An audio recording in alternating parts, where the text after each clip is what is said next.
Good evening, everyone. I'd like to call to order this planning meeting of council and welcome all members and welcome everyone who is watching us on the live stream this evening. Thanks for joining us. The second item on the agenda is additions, deletions, or amendments. We don't have any of those. The third item is disclosures of pecuniary interest, and I'll ask any member if you have a pecuniary interest that you'd like to declare at this time. Seeing none, of course, you can do that anytime if you need to. Item 4 is adoption of minutes, and we do have the minutes of July 20th, 2020, and I have a resolution that the Planning Committee minutes dated July 20, 2020 are hereby approved as circulated. Is there a mover and seconder? Moved by Matheson, seconded by Rich. Are there any questions or comments to that set of minutes? Councillor Grace. Thank you, Mr. Mayor. Yes, I do have a comment about, this is at the beginning of page 6, at the top of page 6. There's a statement there that is referring to my comments at that meeting on the application L 2020-010 and Z-2020-017. So I spoke with the clerk, and I'd like to remove or change some of the wording for the section that reads "a member expressed," and I have some alternative wording that I'd like to present if possible. Sure, read us the wording. Okay. A member expressed that the current rental rates are not commensurate with the 2018 definition of affordable housing rates for Saugeen Shores. The Planning Act only allows one secondary dwelling in an ancillary building. The proposal doesn't meet the goals in the town's official plan or zoning bylaw. And residential intensification isn't applicable in this situation because the following general goals of residential intensification wouldn't be met. A, providing new housing in already serviced areas, thereby reducing costs associated with building new servicing infrastructure. And B, promoting community connections by increasing density because the proposal will be used for short-term rentals. Thank you. Are there any objections or concerns with amending the minutes to reflect what Councillor Grace has just laid out? I see. Oh, Councillor Mayette. Thank you, Mr. Chair. And just a question for the mover, I guess, or for the change. Are we changing just 2 or 3 words with that complete sentence? Because even though that may be a factual statement, and certainly it covers a lot more than was expressed during the meeting, was that expressed during the meeting as explicitly as the member points out? Yes, and there is actually something that is the minutes say the provincial policy statement. The comments refer to the Planning Act. The provincial policy statement doesn't actually address the issue of secondary suites in a specific way. So that's something that I was correcting, but I also did not make a statement indicating that the current rental rates are high. I think in this case, given the fact that these this paragraph in the minutes is reflective only of a statement made by the member, that her amendment, she's effectively amending her own statement, which I think is not impactful on anybody or anything except herself. So I think that from my perspective, that's fine. And we can simply accept that wording if that's what the member's more comfortable with. So we I think we can simply do it by consensus. Unless I hear an objection, we'll just consider the minutes as amended. I hear no objection, so I'm just going to change the final word. The Deputy Mayor and Councillor Rich, I hope you'll agree that the minutes dated July 20th, 2020 are hereby approved as amended.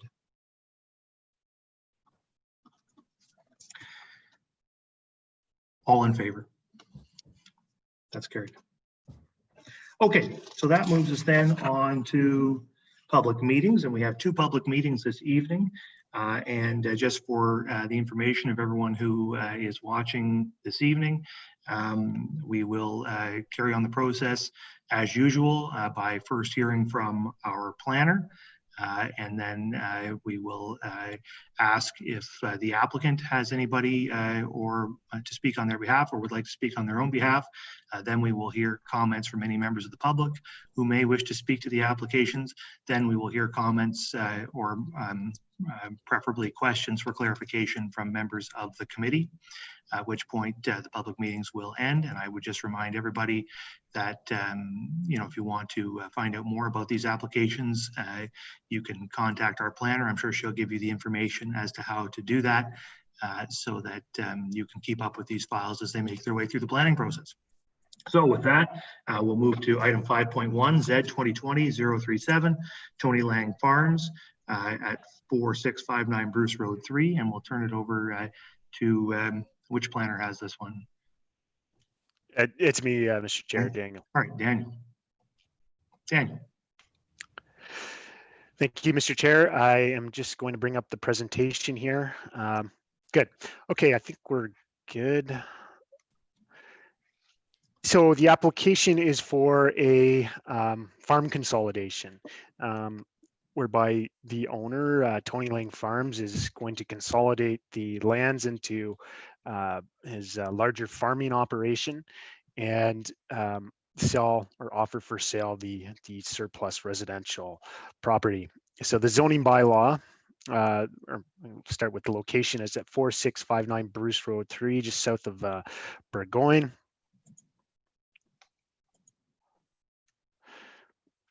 And in terms of surrounding context, this is an agricultural area. The lands are zoned agricultural, surrounded by agricultural area, an agricultural area, and services are by private septic and water. And as mentioned, it's on Bruce Road 3. So the retained lands are proposed to be 47.8 acres. The surplus residential is 1.7 acres. Specifically, the zoning bylaw is to prohibit future residential uses on the retained farmlands, as well as to address the undersized farm provisions of the zoning bylaw, as well as certain setback provisions of the surplus residential. So the zoning bylaw requires 39 hectare retained land, agricultural land. This is approximately 20 hectares, I believe. So that policy is going to be addressed. Associated with this amendment was a Bruce County official plan amendment to address the undersized policies. Generally, the official plan requires larger farm parcels to promote and sustain Bruce County's agricultural system. This parcel was already undersized to begin with and will be farmed in the same way as it always had, regardless of the surplus residential lot coming off it. There's a bit of a better look at what's being severed is in terms of the residential. There's a barn structure. And I've sort of gone over quickly the Bruce County official plan. The PPS also very restrictive in terms of lot creation in agricultural areas. And really, this is the only instance you can create a residential lot in an agricultural area is through a farm consolidation. So noted the official plan amendment, and there's an associated severance application as well. Town staff had no comments in regards to the zoning. SVC had no objections. There were no public comments received. And just to recap Sorry, I don't think I started off. This is a public meeting, so I should note if there is anyone out there watching interested in receiving notice of this decision, please contact clerk@saugeenshores.ca. Again, clerk@saugeenshores.ca. Again, to recap, it's a zoning bylaw amendment to prohibit future residential uses on the retained land and to address the undersized lot provisions. That concludes my presentation. I'd be happy to take any questions if there's any. Thanks. Thanks, Daniel. We'll ask, I guess, is there any representation from the applicant with us this evening? Mr. Mayor, no, there is not. Are there any members of the public who have expressed an interest in this file? There is not any attendees to your meeting tonight. Okay, so then that ends the public portion of the meeting. Are there questions for clarification from members of the committee? I note this particular application, there is a recommendation before you to approve the zoning bylaw amendment. So you can broaden your comments. If you have comments to the application or questions, that would be fine. I don't see any comments from members, so I will read the recommendation and we can go from there. So it's recommended that the committee approve zoning bylaw amendment Z 2020-037 as attached, and the necessary bylaw be forwarded to council for adoption, and that the final adoption of the associated zoning bylaw amendment Z 2020-037 be deferred pending approval of the official plan amendment by county council. Is there any questions or comments to the resolution? Seeing none, all in favor? That's carried. Okay, so that ends that public meeting, and that moves on to 5.2, which is Z 2020-049 by the town of Saugeen Shores. And I guess, Barbara, are you taking this one? Oh, you're on mute there.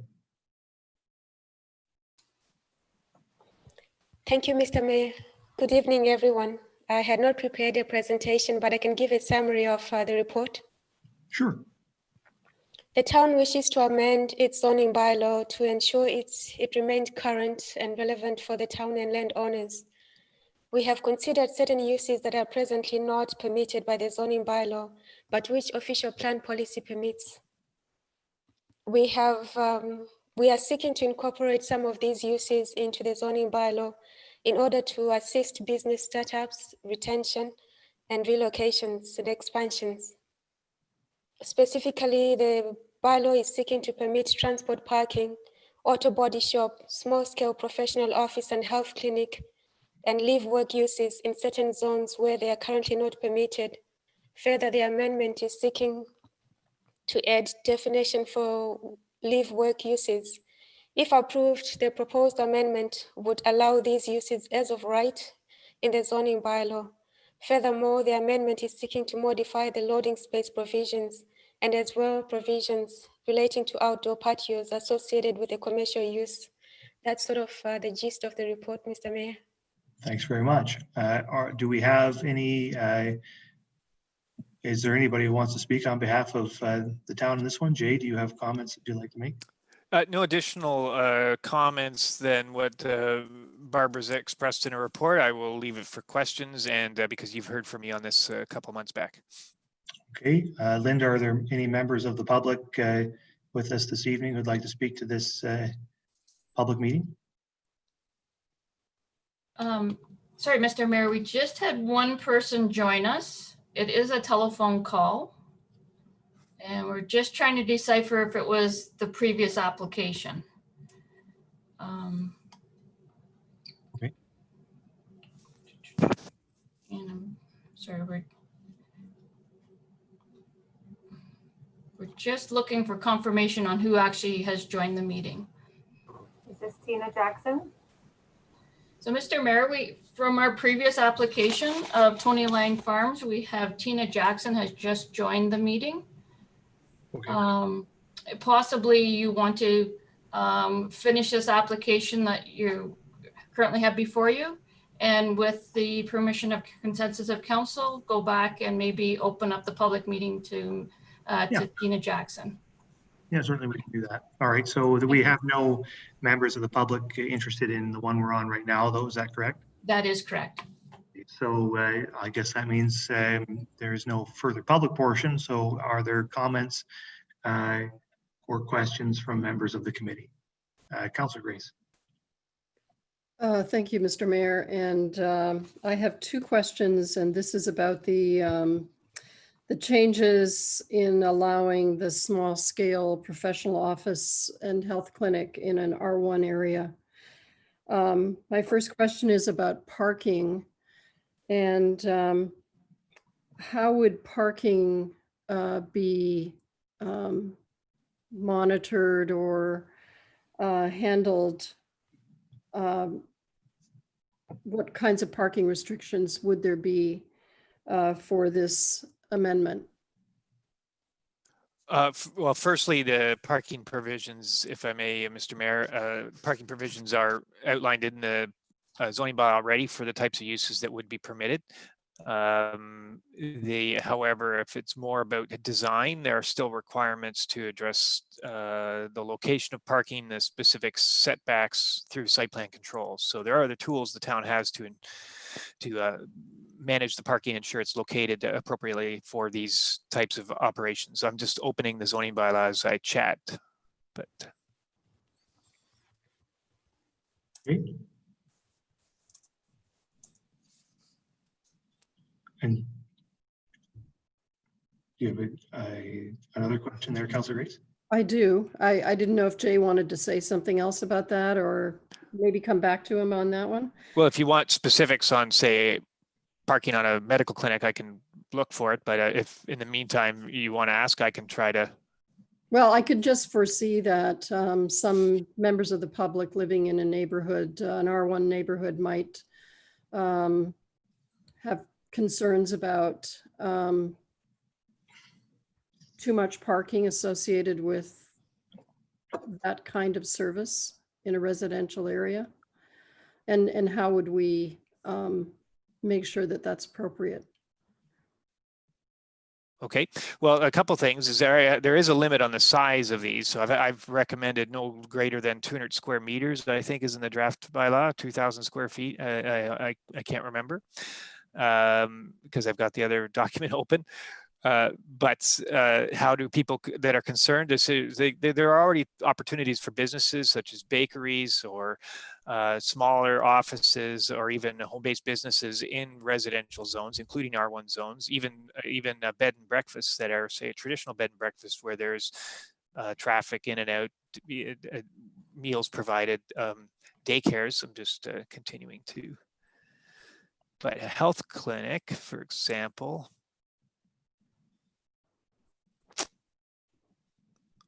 would be 1 per 40 square meters. And so if the business can only have a maximum of 200 square meters, that's 5 parking spaces for that business on a property. So the building itself has to be existing. It can't be any more than 2,000 square feet. And so the most parking on a site would be 5 spaces. And that's if the property is even big enough to accommodate that. If they can't, then they can't use the entirety of the building for the office. That's how I would interpret that and apply it to someone who's requesting that business.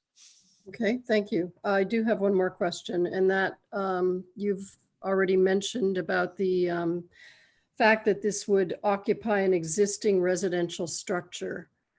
And 200 square meters is, as you say, about 2,000 square feet, which is, substantial addition.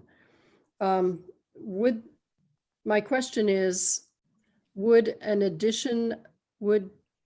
applicant be allowed to construct an addition to an existing residential structure, or would they have to use the existing residential structure as is? Well, in order to qualify for this sort of streamlined provision, they would have to leave it as is. They might be able to make renovations, for example, for accessibility, but so widen a doorway, for example. But if they wanted to build an addition, they'd either have to come for variance to Committee of Adjustment or amend the bylaw. And it's deliberate on my part. I want this bylaw to help people provide businesses, but I also want to make sure that council is in total control about things that they may or may not be comfortable doing. Thank you. Okay, thank you. Further comments or questions from members of the committee? I don't see any, so sorry, I just flashed away from my report. There is a recommendation associated with this one this evening as well. It is recommended that the committee approve zoning bylaw amendment Z 2020-049 by the town of Saugeen Shores as attached, and the necessary bylaw be forwarded to council for adoption. Is there any questions or comments to the recommendation? I don't see any, so I'll ask all in favor. That's carried. Okay, so that brings us to the end of our public meetings for this evening, and it moves us on to our reports. Sorry. Yeah, we have one report on this evening. It's 6.2.1 Z 2020-042 by the town of Saugeen Shores for Lamont Sports Park. And the planner is Daniel Kingsbury. Actually, sorry, I moved on to this one, but I wasn't supposed to, was I? Because we have a caller in Tina Jackson, who was interested in giving council, or the committee, I should say, some comments about the Tony Lang Farms application. So Linda, is Ms. Jackson with us? Yes, Mr. Mayor, she is.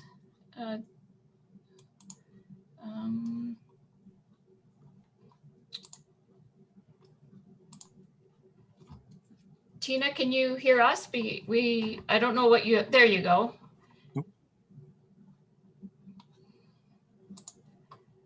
So she's calling in on telephone. Tina, do you have audio now? She's flashed away from, she's not on the screen anymore there, Linda.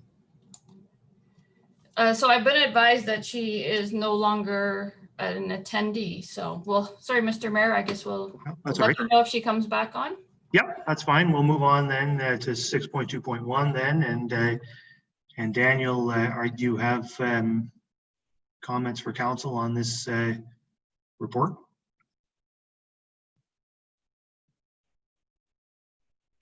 Yes, thank you, Mr. Mayor. I will share my screen here in a sec.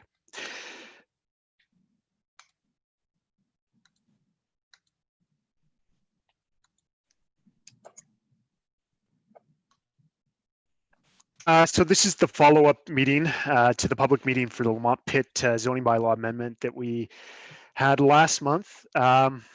So I'll just quickly recap what the application is about, and then speak to a couple follow-up items. So right now it's zone extractive industrial and plan development, agricultural and EP. The proposal is to rezone it to open space special to per NDP as well. So we'll redelineate the EP as per the SVCA's suggested mapping. And the open space special zone would be to permit park uses, and it's sort of explicitly spelled out, sports field complex and public utility and public works uses as well are permitted on in the proposed amendment. So this is the proposal. It's an eightplex, I guess, eightplex ball diamond proposal. There's a public works maintenance yard proposed, potential for that near the entrance, and parking lot for about 500 people. The SVCA commented they're generally find the zone bylaw amendment acceptable. We did receive two public comments One in support of the project, another raising concern about light emissions, and the member of the public also spoke to concerns about noise and hours of operation. So I did some follow-up discussions with the town and confirmed that the town will be employing dark sky standards in their development of the park. I think at this stage in the process, just to permit the use, it's appropriate to look at that question through site plan where those sort of details are sort of best considered. And I also note there's also opportunities for the town to develop protocols and procedures around hours of operation and instructions regarding the operation of the lighting. So I think from my perspective, the zoning proposed amendment is adequate as it stands now, and I don't think it requires an explicit mention of light emission concerns or adherence to dark sky standards. I think from my discussions with the town, I feel that's going to be covered adequately, and there's concern there from the town as well that be covered adequately. So just again, to summarize, this is to convert the Lamont Pit aggregate pit into a sports field complex with public works uses also permitted on the lands. And that concludes my report. I'd be happy to take any questions if there's any. Sure. Thanks, Daniel. All right, so questions or comments from members of the committee? The Deputy Mayor. Thank you, Mr. Mayor, and thank you for that report, Daniel. I just want to comment that we will be following the same standards that applies to every other ball diamond in town. We have hours of usage and light usage, so it's not that the lights are going to be staying on all night. The new lighting at the Lamont Sports Park will be the most up-to-date and efficient lighting in the area. It's LED, it'll be directed, and we are down in a bowl. The lighting themselves, the light standards, won't even be to the top of the trail that surrounds the facility. So we're kind of going to be having a bowl and the light kind of coming up a bit. So it shouldn't be anywhere near what you would see as at Beaner Park or Jubilee Park or even Lakeview Park that has the lighting. This is going to be modern, standard, well-directed, and it's in a bowl. So we will follow the rules that the town already has in place for diamond usage. The only alterations might be on a tournament weekend when sometimes games do go late, which happens because of weather, but we do follow the rules. And I think this will be one of the best ball complexes in the area, and we'll look after taking care of all the people in the area. Okay, thank you. And I think that, as the planner said, those matters will be discussed in more detail at the site plan approval process. Right now, the committee is considering whether or not a baseball facility or a public park more generally is an appropriate use for this piece of land as opposed to the extractive industrial use that it's zoned for right now. So I think that's the subject matter of the conversation, if you like. The Vice Deputy Mayor. Thank you, Mr. Mayor, and to Daniel. Daniel, what percentage, if you have them handy, what percentage of the lands with this amendment can be attributed to the Lamont Sports Park versus the 160? I'm using acres here now, but I forget what the number is in hectares. But the 160-acre parcel of land, approximately what size is the parcel relative to the 160 acres? Is it a half, 2/3? What? Do you know that number?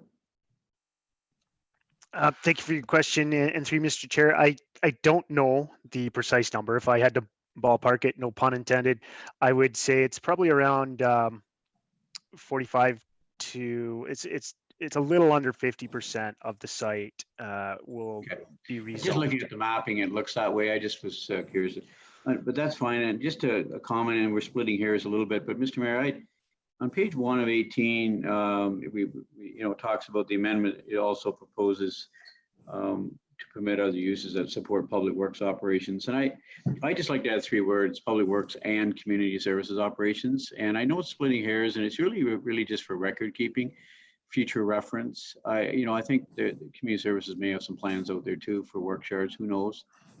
Maybe someday we'll move River and Market Street out of that area. So I don't know what the public works operations, does that strictly refer to utilities, or what are we talking about? And Daniel. Through you, Mr. Chair, that is a undefined term in the planning, in the zoning bylaw. In the actual proposed bylaw, it uses a defined term, public use, and that's sort of an all-encompassing term that would permit community services in addition to public works uses as well. So what you're saying is that it doesn't really matter in terms of, we're splitting hairs here then. So public works refers to both public works and community services? Correct, yes. Okay, thank you. Okay, are there further questions or comments from members of the committee? I would just for myself say that this is, in my view, enhancing the use of that particular piece of property and a beneficial zoning change for the community. Having that area served us well as an extractive industrial site for many decades, but it has been exhausted in terms of its value in regards to extractive industrial. And now, and frankly, the community has grown significantly around it, and removing an industrial use from that kind of proximity to so much residential use in the town, I think is a positive thing. And converting that to a public park use is a smart decision and the right decision. So that then takes us to the recommendation, and it is recommended that council approve zoning bylaw amendment Z 2020-042 as attached, and the necessary bylaw be forwarded to council for adoption. Is there any questions or comments to the recommendation? Seeing none, all in favor? That's carried. Okay, that is then the end of our business for this evening, I think. Yeah, so I have a resolution. This planning committee meeting of August 17th, 2020 hereby adjourns at 7:02 p.m. Mover and seconder, moved by Mayette, seconded by Carr. All in favor? That is carried. Thank you very much. We stand adjourned. Have a good evening, everyone.